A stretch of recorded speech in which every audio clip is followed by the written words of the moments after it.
Hey, welcome to this video. In this video I'm kind of not actually going to explain Redux. I'm going to follow this video here. It's from a guy with the channel name The New Boston. Does similar things to this. He does an excellent job explaining Redux, and so I felt like I didn't need to actually do any explanation myself because I just recommend going to that video.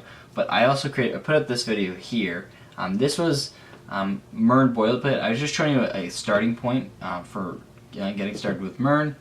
And I want to create that same video, except this time with Redux. And so one of the very things I enjoyed about this boilerplate code, I'm looking at the wrong one, but one thing I really enjoyed about this boilerplate code here is that there's no Redux setup. Now this is fantastic for most, and it's going to stay that way. I'm not going to change it. But if you go under branches, you can now go with Redux in case you want to have the basic boilerplate code for having Redux. And this is just to have just a snippet of like the smallest amount of Redux code required to have to work with. And so what I mean by that is if you download that, so you go here, hit the download button, or fork your own version, give it a star, make sure you're on the right branch. And then what I'm going to do is, so I've opened up the actual code here, and so like the other ones, you have to change config to be, it was config.example.js, you have to change that to be config.js, and I'm just working off localhost. This is my port, and this is going to be my database name. So everything's the same as before. Server is where all the backend code lives, so if you go here, here's a get request. Pretty simple, it just returns all the counter objects in a nice JSON string. So all backend code lives here in server. I'm not going to get too much into that. Config is required. But the Redux lives here. As you can see your actions, your containers, your reducers, and your styles. You can see the store.js file. It's all, I kind of explained it all a little bit. And one thing I had to do is, so I've navigated into the folder and done an npm install. So I recommend you just kind of pausing the video here, downloading or forking the boilerplate code, then changing the config file, do an npm install, and then restart the video. So not restart the video, unpause the video. So once you've done that, we are now ready to run this. So npm run start dev, and this runs on port 8080. And so what it's going to do is it's going to get running in a second, and then it's going to have to compile the webpack, and there it goes. So if I just open this up and I go localhost 8080, this is my counters page. So I'm just going to actually switch over here to look at my app, and app is nothing. Sorry, I meant to say index.js. Okay, so we want counters. This is the only Redux page I've created, and I didn't mean to do that.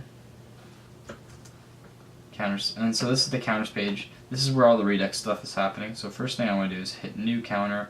I'm just going to increase it to 1. So that's our database. There's a new counter sitting in our database. I can show you that, but now I'm going to go to counters, and as you can see, I just did two things there. It loaded my counter, a list of counters, and then I clicked it and it selected that counter. And so you can see that all that code in here in counters. So it does this dot props like counters and this dot props like counters. Where does this come from? This comes from map state to props is where we get our this prop from.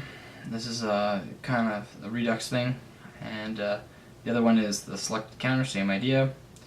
And so then the last thing is you have these two actions that are there, select counter, which we pass in the counter, and this goes into the actions, and then the other one is get counters, and that just doesn't have any parameters. So select counter, we pass the counter in, it returns as the payload, and then get counter, this is the action here. It performs an Axios request, which you can also make a fetch, and that will call, and then essentially that call will go through, and then it will go to the reducer here. And here it is, the call. I have a bunch of console logs in there, but essentially the result of the call will go into the action payload, and that's what we're trying to do here. If that doesn't work, anyways. And so with that, our call has gone out. We've returned, got fetched it from Redux, And this is just like your most basic example. And so, a couple things. I started off with this code, and one thing I added on pretty quickly was this library here. You might see actually on YouTube when you're loading. As you watch, I mean, if you watch this GIF, it loads. Anytime you make a fetch request or like the server call on through an action, a Redux action here, by using this this library here, it shows the loading bar. It's actually quite popular and quite nice because you didn't know when I was loading the page that it was like that. And it's pretty simple to use. All you gotta do is import the loading bar into as a component, and then you gotta add the loading bar here.